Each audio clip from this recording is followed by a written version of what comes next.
All right, welcome back, everyone. It is episode 2 of MxPodtrax, and I am very, very excited because not only is the Supercross season about to kick off in just a few hours here, I have a really special guest today, an individual that used to battle with me back in the day on 125s. He's now a father. He's an awesome husband. He's just an all-around good guy. And well, we got Matt Graff. How you doing, man? Good, man. How are you doing? Pretty good, pretty good. What's new with you? Anything? It's been a hell of a long time since we've talked. Just busy, dude. Work. Now I'm getting my kids into racing and just busy. You know how it goes. Life goes by in the blink of an eye. Oh yeah, it certainly does. And 37. Am I 30? See, I don't even know how old I am anymore. I'm like, okay, am I 37? It's crazy how quickly things go by. And now you got a kid on a dirt bike out there at the track. How does that feel? Yeah. That's good, dude. I mean, he's no Travis Pastrana quite yet, or one of the amateur national kids, but he's doing good. He just started. I bought him this KTM e-bike like a month or two ago, and just kind of been letting him go every weekend and see how it goes. I'm keeping it fun. Yeah, no, absolutely. I think that's super important, and something that I know many kids back from when we raced really didn't have that opportunity to have fun with it because there was so much pressure. From the parents, and it's way worse today, bro. Is it really? Oh my God, you have no idea. These 50 parents are fucking nuts. They're crazy. Oh man, I'm gonna have to get out there because, like I said, I've only so far since I got my bike in pretty much the middle of winter. I've just kind of putzed around on it, but I haven't really gone out anywhere. But I'm certainly looking forward to it. But we got a lot to talk about today because I mean, you having a kid that's interested in riding, and it's something that we absolutely love, something that we kind of grew up with. How did Max get interested in motocross? Well, it's been a struggle, dude. I've had him the PW50 and it sat here and collected dust, and I ended up selling it a year ago because I got tired of just looking at it. And then Jeremy Reno's kid won Loretta's in 250C. Yeah. And I, all the emotion going on, and we all went to the hometown bar and celebrated it, and it was great. So after that, I was basically like, man, you're going to ride something, whether you like it or not. And I had a CRF 50 just sitting in the garage with a flat tire, and it had a layer of dust on it too. So I fixed it, and I brought him out to Fox Valley a couple times and started to quasi enjoy it. But the over the hump was finally when I brought him out to MxPodtrax at indoor track probably a month or two ago, and it's been progressing ever since, dude. Slowly but surely. Oh, that's awesome. Yeah, sometimes, all it takes is to get bitten by the bug, because I know for myself, I wasn't really too into it when we first started. I just wanted to ride around in the backyard and have fun. And when I first went out to a track, I absolutely hated it. I remember the first time that I rode on a track, it was on our 1983 KX80, and I didn't fall on the track, but I did get stuffed in a corner by Carachata, which I'm hoping to have on the podcast here pretty soon. And getting passed by a girl going like 3 times faster than you kind of demoralized you back in, as a young kid. But I fell coming off the track and I hated it. So you said that the turning point was when he went to MxPodtrax. What do you think it really was about that experience that kind of lit that spark for him? Just the kids, man. Every Friday night they have a kids night. You were just there last night. You got wadded up by some other kid. Whatever. I'll talk about that later. But just the kids. It's a good environment. The kids run around playing in the pits, and then they all go out and they all do their moto. Then they come back, and then they play some more. Scooters, baseball, whatever. It doesn't matter. But the kids. It's the kids' night. They love it. Yeah, I actually saw that on their website that they have like theme nights, and like you said, Friday. Can adults ride during that night, or is it just kids? Just kids. No adults. So which is nice because there's not a lot of classes, so they get a lot of ride. So if I like put on like a onesie and go out there with a bib on, they probably won't be fooled, huh? I mean, maybe if you got out there on a 50, it might be a pull off. I don't know, dude. You're pretty big. You don't look. Maybe I could pull it off, but definitely not you. Yeah, I might be able to, man. You never know. People. I'll just say that I had like some sort of genetic modified thing done to me with all the things. That's a whole other thing to dive into. Just put it in second gear and let it rip, man. Just like Tom Demark used to. Oh man, his bike was screaming all the time. I'm surprised he didn't go more top ends. Between the bike and his dad with a chainsaw in the middle of the woods, I didn't know what was louder. Those were good times, man. all God. the while barefoot. So Tom, if you're Oh, listening to Jesus this, we remember, my friend, we remember. So, Oh, I kind of want to like pick your brain on this, how you feel overall when you go out there and you watch him ride. I'm curious, sort of like the emotions that are going through you, seeing as it's something that we grew up doing and we were passionate about it. So how does it feel to watch him out there? it's great, dude. It's such a good feeling. Like just being back involved with the sport and seeing all my old friends that you don't normally get to see because you're busy, and Yeah. it's almost more of a blessing for me than it is for him. He doesn't know it yet, but I do. I've been there, you know.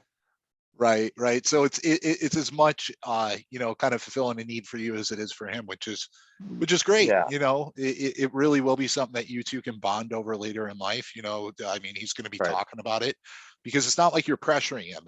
And how important do you No, think that is to not put pressure on your kid to excel at a certain sport, especially when it comes to dude, motocross? it's so tough not to put pressure. I mean, I find myself out there, yelling, "Stand up, go faster," clapping your hands, but you got so much money wrapped up in it, and Yeah. they don't mess around. But it's tough. It's tough to keep it fun, because you always want progression. You're out there. I'm out there taking lap times. He's rode 7 times there, and I'm out there taking lap times just to see that he's going faster every week. You got a I pit can't board control out. myself. You got a pit board out. Go No, faster. no, that no. There See, are some parents though. They make these kids wear the Bluetooth, and the dad's out there talking the whole oh time. God. And I'm just like, man, where is this coming? It's kind of cool though. Whatever. That is kind of It's cool, but crazy. like I think part of the thing about being on a motorcycle and being out there is to block out all the noise, and like No, I don't know, it's just it yeah, seems weird. It's a whole new thing nowadays with all this technology. Back in our day, it was like almost like pull start, well kick yeah. start, but still. Oh gosh. So It's crazy, dude. now I kind of want to for like any parents that might listen to this, maybe they have their kid into baseball or hockey or football, and their kid might be interested in motocross. And I think that it's a completely different sort of sport. So what do you think are some of the benefits of having a kid grow up riding a motorcycle versus, hitting a baseball or playing football? Dude, it's hard. I think you got to keep your kids involved in something. I think that's the big ticket. Get them Yeah. off their iPads, get them out there doing something. But we had Max in soccer, and dude, it's like a bunch of kids just running around chasing after the ball. It's awful. And then T-ball, that was an epic fail. I mean, it's great for the parents that can do it. I'm not gonna lie. That wasn't me. I couldn't do it. So I'm like, man, I just want you to go out there and ride a dirt bike. That's all I know. I don't know anything about. Yeah. I mean, I don't know about baseball be deadly, but that's what I know. So of course, that's what you want your kid to do. Right. You know? Yeah. No, that certainly makes a lot of sense because, myself, I wouldn't want my kid. Well, I don't have kids, but if I did, I wouldn't want them to play chess because my wife's tried to teach it to me several times, and I'm just so impatient and ADHD where I'm like, wait, Right. what? Can we play a game of like maybe throw these pieces at each other because I effing hate this game? But yeah, I Right. could totally get that. It's got to be something that you understand. So parents, educate yourself, I guess is the tip. If you want to Basically. get your kid into motocross, learn a little bit about it, so you could kind of, communicate with them and relate to them, which I think is great. But what about you, man? Are you planning on getting back on a bike anytime soon?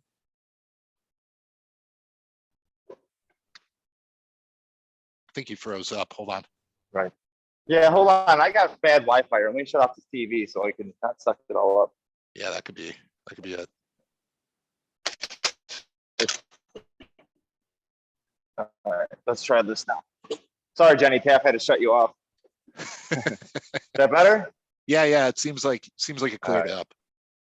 Well, I got an extender out here to my barn, and it just gets too clogged up when I have a bunch of shit going on. So Yeah. here we go. You can have blank nothing. Yeah, the same with my garage gym. It's like Yeah. it's a detached garage, so it's really spotty. And even with an extender, it's like I have to keep my phone right by the door to have the music Right. playing. So are you Yeah. going to hop on a bike anytime soon? What's going on with you? Yeah, I don't know, dude. It's so hard to manage the kid riding and then you riding, and it's too much. So right now, I might pick up like a 125 this spring or something, but I'm not really too concerned with that. All my focus is on him and letting him enjoy it, giving him the best opportunity possibly can, you know? Right. Yeah. Cause I mean, you rode longer than pretty much any of us. You stayed in the sport, you stayed riding, and you're like, yeah, I've had my time. Now it's time to let Max shine on a bike and stuff like that. Right, And right. maybe perhaps when he gets a little bit, more self-sufficient on it, where he's out there ripping, Right. and like winning championships, he could hop back on a bike and do plus 50 by that time, right? Yeah, well, God. who knows what this world's going to be in 20 years from now, dude, or 50, or I don't even know how old I am. But No, it's just crazy. it is. Because It's I just mean, crazy. like the last time we really had a battle, you and I was probably what, 18. So we're talking almost 20 Probably years ago. It's just how quickly time unreal. goes by. And but I think it's great. You mentioned a 125, so you're going to be going back to the two stroke if you do, huh? Yeah, just because it's fun at that point. You go Yeah, buy a new 450 and they're so perfect nowadays. And they I are. don't know. I just feel like it's just almost too much just to go out there and play, especially at MxPodtrax. It's so tight. You don't want to bring anything bigger than a 250F in there. Just you'd never leave first gear. It's tight. Yeah. No, absolutely. Because I was talking to Eric the other day and I'm like, I don't really know how I feel about going out there with my 450, especially that year, 2006, Kawasaki was a 4-speed. So the gears are extremely tall. Like I would be in Right. first gear the whole time. I'd be Yeah. like, all right, Right. well, probably stall it every once in a while in corners too. So Is that a kickstart or is it new enough to have electric?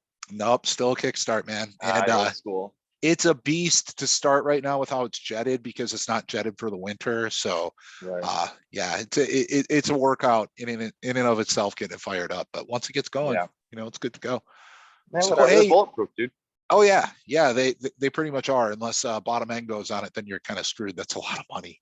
Yeah. So Let's hey, hope that doesn't happen. Go ahead. let's hope not. But speaking of stalling it and riding around in first gear, you remember us squid riding back in the day when we go out to the I track on practice I days? do remember, man. And that's the stuff that I remember doing as a kid that I want my kid to go out and enjoy, and have fun. Because that's fun. That's fun. It We had fun is. doing it. It is. And for anyone who's listening that, you aren't very well versed in motocross, you don't know what squid riding is. A squid is basically an individual that any seasoned veteran or someone who rides can spot almost right away. Typically, they have the visor facing straight down, the jersey's untucked. They're riding up to the starting line with their goggles already on. They're going through the pits Yep. at like 400 miles per hour. So basically, what Matt and I would do is we would go out during practice and we'd be riding by each other as if we were squids. We'd have our feet off the pegs. We'd be sitting all the way up on the gas tank, panic revving in the air, doing like whips. Elbows down. Yep. Elbows down. Our ass would just shoot out to the side. We'd be like Yeah. seat bouncing a jump that's you clearly have Yeah. like a 400-foot run to. And it was to the point where I remember times where I was laughing so hard that I would almost wreck just watching you. It was Right. great. It's a good time, dude. And you don't ever remember all the good races. You remember the times of having fun. And that's Yes. what it's all about. Yes, absolutely. And I think, I'm so happy to hear that that's kind of the message that you're sending to Max, with all the other Right. parents out there, like you said, that are really high pressure and trying to put pressure on their kids. Dude, you have It's no refreshing. idea. It is. It's You have no refreshing. idea. I mean, these parents are rolling out 3, 4 brand new bikes in the door, and I'm like, it's Jesus. practice night. What are you gonna do with 3 bikes? But they look good. I mean, whatever. Oh You never yeah. know. You might need a clutch lever off one. Right. I don't. Whatever. They're all in, dude. I don't know how they afford it.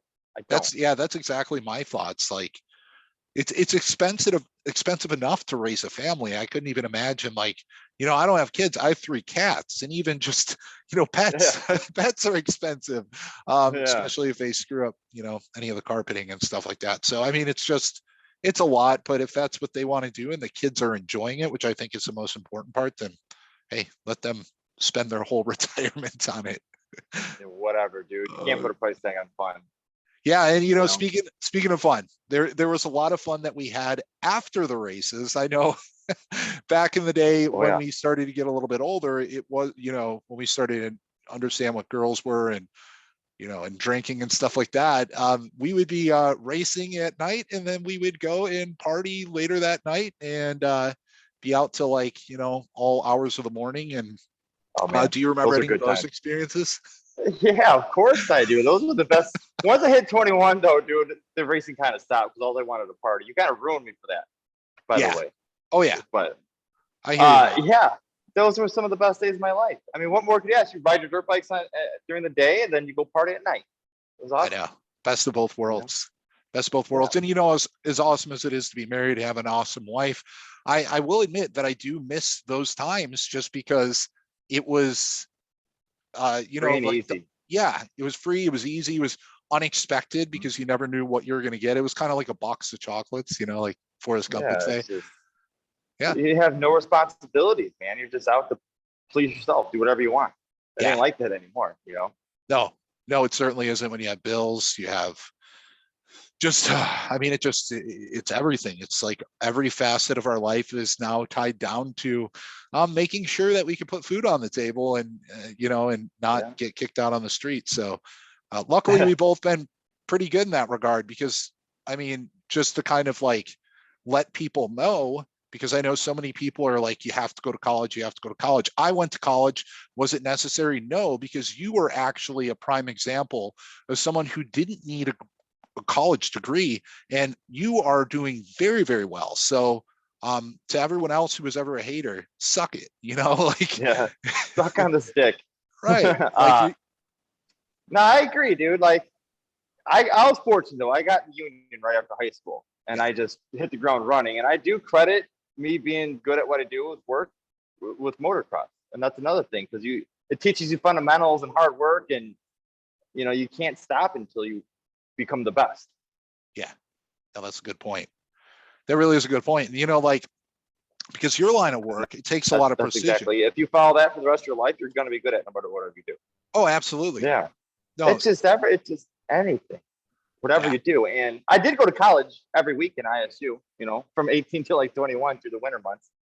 Right. But Yeah, but no, it's really cool. Like exactly like what you said. As long as you are focused on a goal, you're working right. hard, you have that discipline, you have that drive, and you enjoy what you do, you're gonna lead a long and well, maybe not long, but a fulfilling life, which is pretty much the name of the game because we don't know what the hell is going to happen when we die. Nobody Like knows. nobody knows. People will say that they know, but hell, nobody does. Right. So as we kind of wrap this up, first off, I want to thank you, man.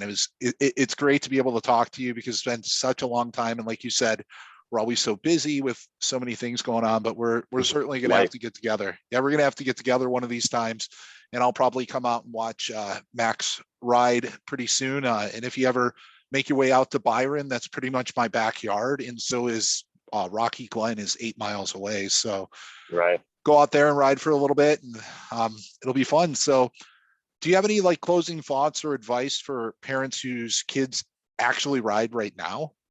Dude, I'm so new to the mini dad game that it's all changed since we were kids. So I'd like to be taking advice, but Right. it just keep letting your kid have fun.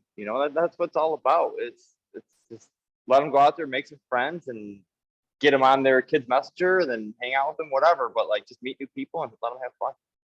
Definitely. So if anyone has any advice, comment down below. Right. Let Matt know. And if I ever pop out, well, I probably won't be popping out a kid, but if we ever have a Yeah. kid, maybe that advice will come in handy for me as well. So hey, with Yeah. Supercross going on tonight, do you have any picks? Who do you think is going to win the opening round? Any thoughts? I would like to see Tomac win. Yeah. Just because he's at the tail end of his career, and I don't know. I think he's on a Yamaha now, so I'd like to see Yep. him go out there and just smoke everybody.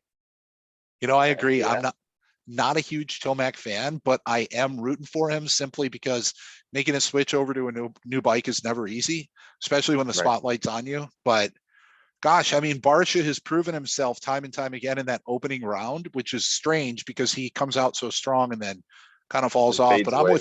I'm with you on that. I'm hoping that Tomac at least places top 3 tonight to give him confidence, because I feel if he doesn't, it's going to actually mentally F him for the rest of the season. But I think he's checked out, dude. He just got a big payday, and he's gonna finish out the season and whatever. Which I yeah, get it, but I bet you it's gonna be Tomac, Cianciarillo, Sexton. That's my top 3 picks. Oh wow, yeah. Cianciarulo is riding with I think a dislocated shoulder, so we'll see if he can Yeah. stay on two wheels. He is lethal. He really is. Yeah, So he'll be fine. He'll be fine.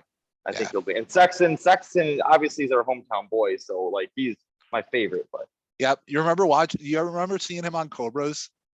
yeah, dude, he was a stud back then, wasn't he? That kid, yeah, he was jumping like everything out at Joliet and stuff, and that kid was. I was like, this kid's gonna be something else. And then I He is. remember, I'm like, oh, yep, he is.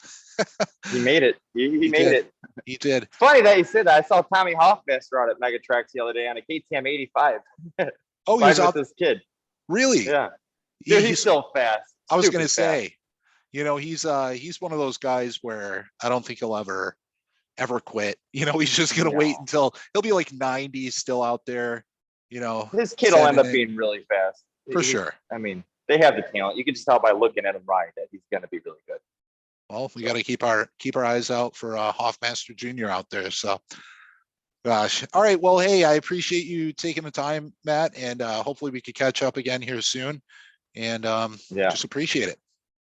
All right, buddy. Well, my Wi-Fi is slowly dipping away. Let me. All right, man. I'll talk to you. Nice talking to you. All right. Thanks. Bye.